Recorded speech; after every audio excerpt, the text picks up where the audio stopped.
We start with a session with policymakers, and I'm pleased to welcome Jimena Arango Montanez from the DG Research and the Research European Agency. Research European Agency. Yes. And so Jimena is also our project officer. And she will give us a presentation about the infrastructure work program in Horizon Europe. So the floor is yours. Thank you, René. Thank you all. Good afternoon, everybody. I don't know how this works, so Vincent, in case I don't, I just ask you to pass on the right. maybe. Yes, good. Okay, excellent. So first and foremost, congratulations to SmartCow after all these months of hard work. And as a starting community, I am very happy and proud to be able to be the PO of this very good and very well-established starting community. So that, first and foremost, has been a very good experience for me. I have learned a lot about cattle breeding and about how this can fit into the landscape of research in the agri-food sector. So, I mean, René asked me about a very challenging thing today, and it's gathering some elements for SmartCow to continue on different parts of the journey as of their, let's say, ending of the grant. I have gathered a few elements. I have done my homework. I hope this helps you and at least helps you find out ways and pathways towards the future. I am sure we will hear about this in this afternoon sessions as well. So I believe that my presentation is more about how to place yourself policy-wise and let's say project-wise on the future, on the framework of the whole European Horizon Europe, let's say, program. Because not only the research infrastructures would have probably something to offer you, but other parts of the program as well. So a couple of ideas coming from this presentation would be about this, and then a little bit on the positioning on how the policy is leading towards the future. So basically, well, as you know, it all started a year ago with Horizon Europe, and you have these three main pillars that are thank you. Those three main pillars that are just encompassing the whole program.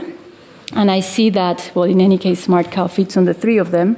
Of course, they have tackled different parts of social sciences and society-related issues, not only on the scientific side, but also the societal side. So, of course, the 5 mission areas are reiterated throughout the program, and basically I have highlighted where normally SmartCow would enable its results to be further taking along the path.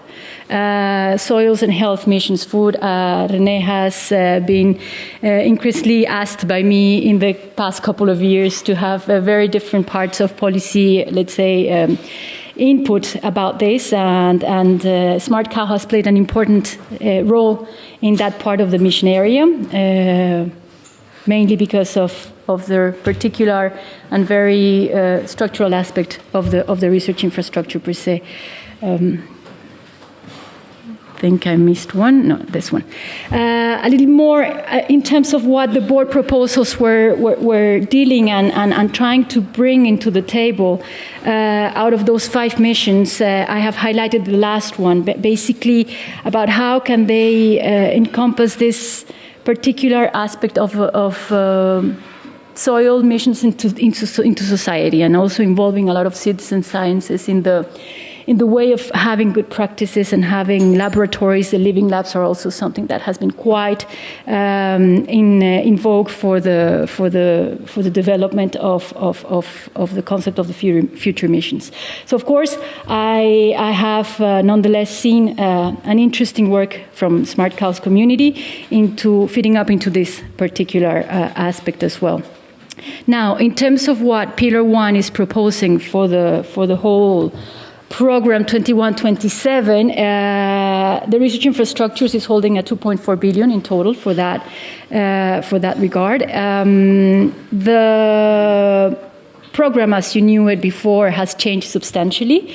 SmartCow has been able to adapt to it, and it's even involved already in one of the new infra programs in this new era. So, of course, I would welcome also the community to see about future perspectives on this regard. But I also would insist that not only the aspect of research infrastructures would be interesting to SmartCow, but also the Pillar 2, where they have this Cluster 6, and then, of course, there's opportunities there to create more synergies, embrace a little more what cooperative and complementary actions could be done on this part of the program.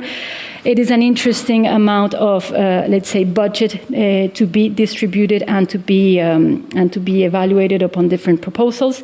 So I very much welcome you also to explore that part of the Pillar 2 as you go along in the years to come. It would be interesting also as well. SmartCow has gone into the Horizon Booster, so you have been clustered in different parts also of other programs belonging to Pillar 2 itself. So I know for you it's not something unknown, and of course because of the booster you have been able to create this cluster. So I invite you really to go deeper into it, see what the possibilities are. Here are the numbers, so there's a little bit more of a framework for you. Now, in terms of how do you go in exploitation and dissemination of results, I have a couple of slides here to share with you because this is quite important. And the Horizon 2020 program was very fond on exploring and developing far more than the previous programs the dissemination and exploitation. Even more, it's going to happen in Horizon Europe. So whatever I'm saying today, if we find ourselves in 5 years' time, this is going to be even more and more and more demanding, and much more instructions and places to put up the information, and the results will be put at place and given a priority to in the years to come. But first and foremost, I wanted just to share with you the main aspects that we expect as the project ends in terms of how do we want dissemination and exploitation of the starting community to happen. So, of course, there's the open access, and you can see and consult the online manual. Please, I invite you to do it, because there's a lot of different let's say, volets, where you can find your own results at very different levels and in different ways of being distributed alongside not only the scientific but also the societal aspect of the community. So please look at it closely.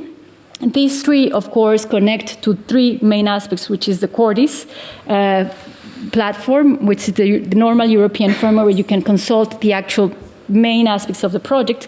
But more deeper than that, we are creating this new results, Horizon Results platform. I would go into the more deep level in the next slide, because this one is also a platform that is enabling you to provide results in a very malleable way, where you can actually target different communities as well. So, and of course the open area as well, that is going to be a future Horizon 2020 Horizon Europe supported project. So these three are basic tools for you to take into consideration and see how to use these upcoming results, especially the publications, all the deliverables, everything that's stemming out from SmartCow, to be able to put it as much and as visible as possible in the different platforms that are available for this. Now, how about the platforms per se? So, of course, 4 of them, which are the usual suspects, but nonetheless important for you to take into consideration. Do not forget about the national contact points and how this could enable SmartCow also to enlarge the community itself. So do keep contact with the relevant national contact points on each of the, let's say, beneficiaries and coordinators countries. There's also the Horizon Europe now, because H2020 is gone, but the Horizon Europe Information Roadshow. And in this case, for the roadshow, sometimes they use key and flagship projects from previous programs to come and present somehow results. So that could be also a possibility, and that I invite you to see whatever comes. And I will be also responsible of informing you in the months and years to come, eventually, how this is happening and how could SmartCow fit into those different kinds of events. The clustering meetings, of course, I think about the booster as well. So you do know, and you have been in touch on how this clustering happens and how useful that is for your scientific community to take into consideration. So, of course, these project clustering meetings at ad hoc, let's say, level could be also organized. And I invite you as well and encourage you as well to go ahead and see how this can be done at your own, let's say, will or ideas. And then the webinars, which is something that also could be interesting to keep on working about, keeping the community together, something that is not not much costly, but it is in effect cost effectively for the purpose of the publication and distribution and dissemination of results. Now, a little bit more into detail on the exploitation of results. So, René, you will receive at the end of the project a very nice letter from the Commission with these different kind of points, where you would be able to explore and see the different, let's say, considerations that you need to take into account once you finish the project. And one of these is that the results of the project need to be available up to 4 years after the project. That is basically something that is stipulated in different articles in the grant agreement, and this is something that you as a community need to respect and encourage you to continue doing this after the fourth year of the ending of the project. Then they have provided these 2 different platforms, so you can click in those. I think in the presentation it's a clickable link, where you can see those key exploitable results. And you will see that the platform is something that has had internally become, and it's a result of a mutual effort between different parts of the Commission into providing a helpful, friendly, and strategic way to projects and to the communities to present the results. So not only scientifically, but in other let's say levels of the actual results. So please have a look at this platform. It's very interesting. It's rather new in the sense that it's something that we are pushing forward since Horizon Europe started, but nonetheless has been there for a bit of a time already. But the idea is for you to really explore how this platform can bring into relevance different particular aspects of not only the deliverables, but also the results that are non-tangible. So that is also an important way to consider. Now, the open search result tool as well is something very important. So it's the opening publications for all the scientific papers that are exempted, that are issued by both programs. And the important, let's say, subject about this is that even after the end of the project, publications are eligible to be submitted via the platform and they're cost-free. So this is something also to couple up with all the golden publications that you may be in the future trying to provide, because I know when you finish the project, you still have quite some substantial amount of publications. So don't hesitate to go here as well. Present those publications here. This is completely available to you and free of costs. So those 2 are basically the platforms that I would say are the most important ones for the time being, and for you to take into consideration in terms of how you would really see the whole plethora of results coming into a more visible, let's say, plethora of platforms. Now, about research infrastructures, the program, I have taken a couple of slides to present you a little bit the context of what the policy agenda is leading today with Horizon Europe. And basically, I thought that it was interesting for SmartCow to see a little bit about what the Action 8 and Action 12 of the ERA policy agenda is providing today. Because somehow it's one of the ideas I would like to bring into the table for the community to see in the future how they would like to go further along the path.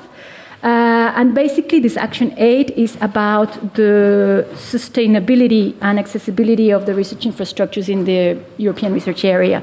And for this, there's very different parts of the program, and basically, let's say, operating measures, policy operating measures that made this available. Specifically, the ESFRI, of course, and the strategic analysis of the ESFRI landscape will enable those communities to see whether there is a gap or whether there is something interesting and relevant in terms of applying or not into the roadmap. But also, there's of course the ERIC framework on how the governmental aspect and the governance aspect of the community may take upon further their actions and their organization, and of course particular exchanges with the stakeholders and the member states. So all this in a whole will allow and is ongoing through Horizon Europe into the sense of really streamlining what the ESFRI roadmap will encompass in global, but also how these accesses will be streamlined better in the future for the researchers, and how this eventually would affect the way you would decide on your governance structure as well. So this is basically something that it's being held a little bit on the table. This coupled with Action 12, which I see it of utmost relevance to SmartCow because it's the agenda for the green and digital transition, of course, comes without saying that this digital transition is far and foremost something that is related to the food security area, and that in this regard, the community it has very important points to tackle about and to support on. So basically, those two main lines, and along with the other actions, are supposed to be commented and concluded by the end of the second semester. So we would know a little bit more about this and the considerations being taken into it, so that you actually know exactly what this action plan would look like. This is just sort of a scoop, 2 slides that enable me to create a little bit the framework of how the policy is looking like for this near future. And hopefully I would come back to you eventually on the second semester with some, inform you about where you can find the actual set of the whole ERA policy agenda, where you can also see how SmartCow can fit very much into it. Now, when we come into the Work Package Destinations 23-24, but I also want to reiterate that there's still the 21-22 open. As I said in the beginning, there has been a substantial change somehow on the way we are developing the services now and the way the access provision is being considered and, let's say, conceived. So for the INFRADEV, that's not much of a change, but then for the other two, which is mainly the INFRASERV and the INFRATECH, there has been a little bit of changes. Now, I'm not going to go into detail with the INFRASERV because I know SmartCow is already part of an ongoing grant, which is hopefully soon to be signed. So, but I see that there are different particularities for the INFRADEV and the INFRATECH, where probably there's room for SmartCow to reflect upon possible opportunities.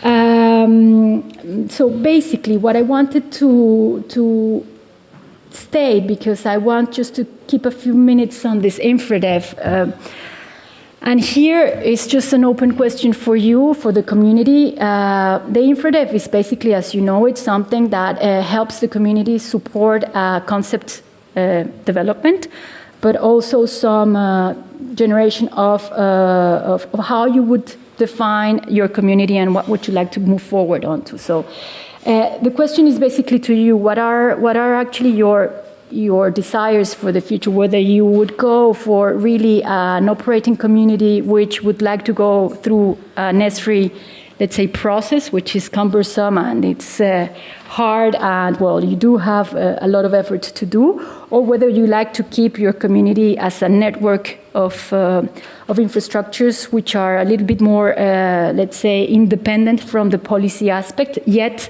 more, let's say, autonomous on the way you would have your governance. Whether you answer this question in scenario A or scenario B would lead to different particularities and to different decisions on how you would tackle the INFRADEV. If you go for the option B, whether you would like to keep yourselves as an independent set of infrastructure with your autonomy and your own set of values for sustainability, then this call is not really interesting for you at any at any level, because otherwise then I would see somehow that you would eventually see to complete eventually how an ERIC, which is already existing, how a SmartCow can be included in that particular ERIC and bring complementary. So in that sense, that scenario B just focuses and leads towards that. Whereas in scenario A, where you would actually define yourself into the NS3 roadmap, and you have to create a critical mass, and you have to have the support for member states, and you have to see whether the roadmap has a real, let's say, opening for the community. It's a real assessment that you have to do beforehand in order to really go for a particular, let's say, support action in this INFRADEV framework. I say this to you because it really depends whether you want to go from one path or the other. If you go for this path, then of course there is a need for. I mean, there is a cost, and there is a little bit of a cost in terms of the autonomy as well, because then you would have a little bit more of giving up the autonomy of the community per se into something that would be more ESFRI-like. So on that sense, it's important for you to consider as well what are the pros and the cons into entering in a road where you would be provided much more, let's say, policy framework, but much less autonomy in terms of the community. Up to you to see about this. Nonetheless, you know that there is a current INFRADEV opening for design studies, so which is now called the concept definition.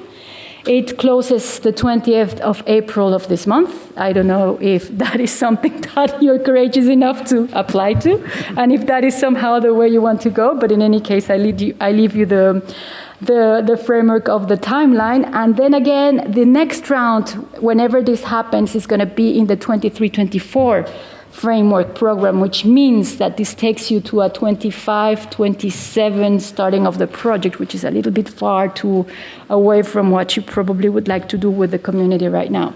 So those are the two main deadlines that I wish to convey to you on terms of what INFRADEV can provide you, and what are the actual frameworks that you would be willing to take into consideration if you go for this option. Now, INFRASERV, I will go very, very quickly through it because you know the main features of the topics.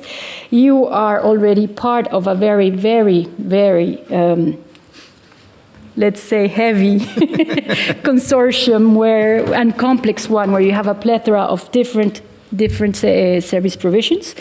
You have a lot of TNA accesses as a challenging, let's say, feature of this new scenario, and you know what are the stakes on this new INFRASERV. And so developing what I saw earlier about the very relevant question about what could be ideal for an update of the catalog of services still remains as a very, very valid point.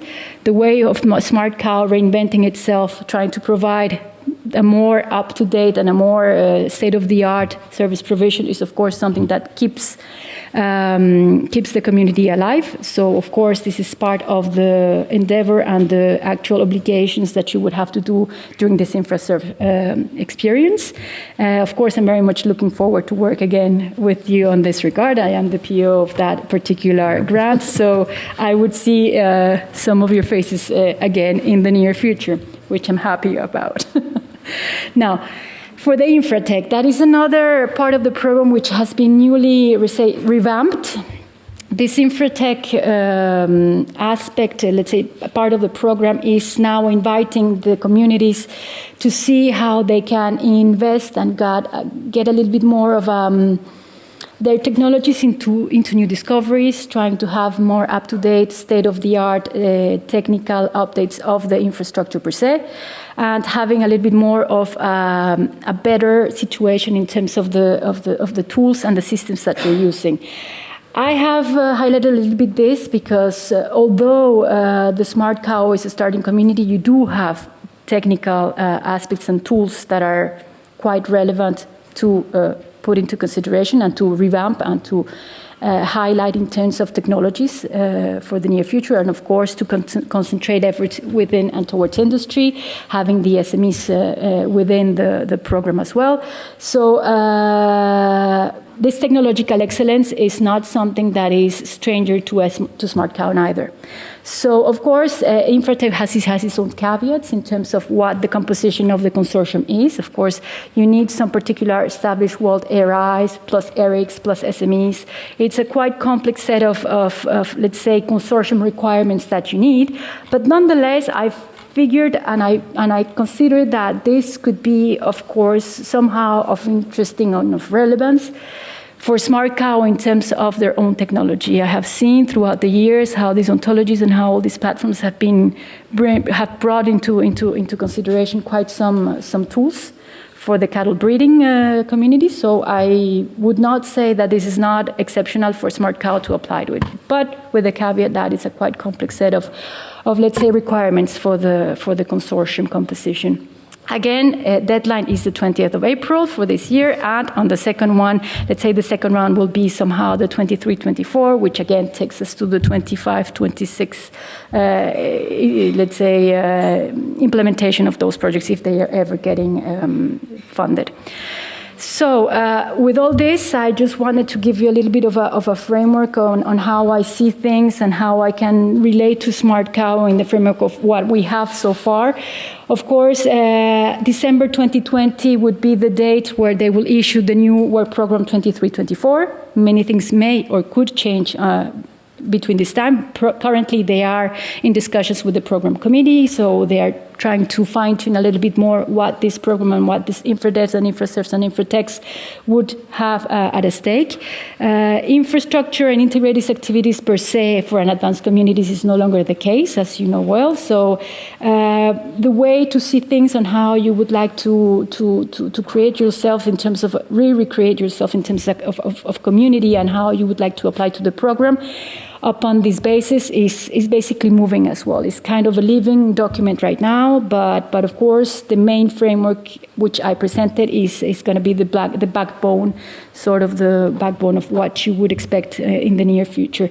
I have left some references for you in case for scenario A, because if you go for this idea, then you have a little bit more of a policy context that you might look upon into more detail. And with no further ado, I thank you a lot for the invitation, and I hope I can answer some of your questions.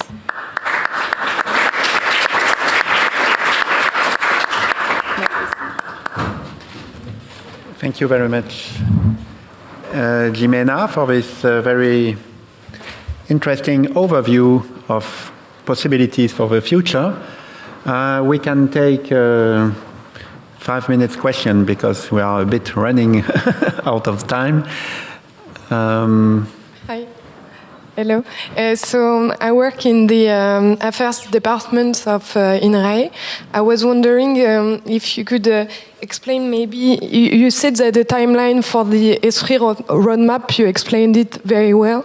It's either now or in maybe a few years from now. So we were wondering if it would be possible maybe to apply to the S3 roadmap for 23-24 without doing a concept development topic before, a project before. And what do you think about this? Do you think it is possible, and do you have any advices on this maybe? Yeah. I went very quickly through this because I really don't know if you wanted to get a little bit more of a substance in that regard and if that was really a real path to go into. But I think I have yes and no would be the answer. In the sense that the update of the S3 roadmap the next one would be on 2025. So by that time, you would need, in any case, to have a concept development already running to be able to apply for the roadmap and see the land if you fit in the landscape, and you have to go through all this evaluation within the S3 working groups, and then it's a whole different process parallel to what the usual grants are being used to. So it's a very hard, let's say, long-lasting process for the community itself. So, of course, you can go into a roadmap without having a concept development, but it's going to be quite more challenging to be able to be heard by these evaluators in the working groups than having a concept already being evaluated and assessed by them at that time. So it has much more opportunities on that sense to having already a concept to be able to being evaluated and assessed before going into the roadmap. I have seen cases where no concept development has been made and they have made it to the roadmap, but not without a lot of pain and hard work. So, I mean, ESFRI is instructed in a way that it provides this, and this concept, let's say, concept development call is somehow the way to bring upon the concept idea so that you fine-tune it at the moment where the assessment comes later on for the roadmap. So, of course, it's a support of 1 to 3 million euros. It's not that much. So, of course, it's really for the sake of creating yourself an idea of whether you want to see this. And, of course, don't forget, you have all these different aspects to consider. No, you have to have this member state support. You have to have this critical mass. You have to see whether there is actually a case in the landscape scenario of ESFRI where you can bring upon something considerably good and, let's say, substantial. You have to see what you position yourselves in 4 years' time. So what is your actual position?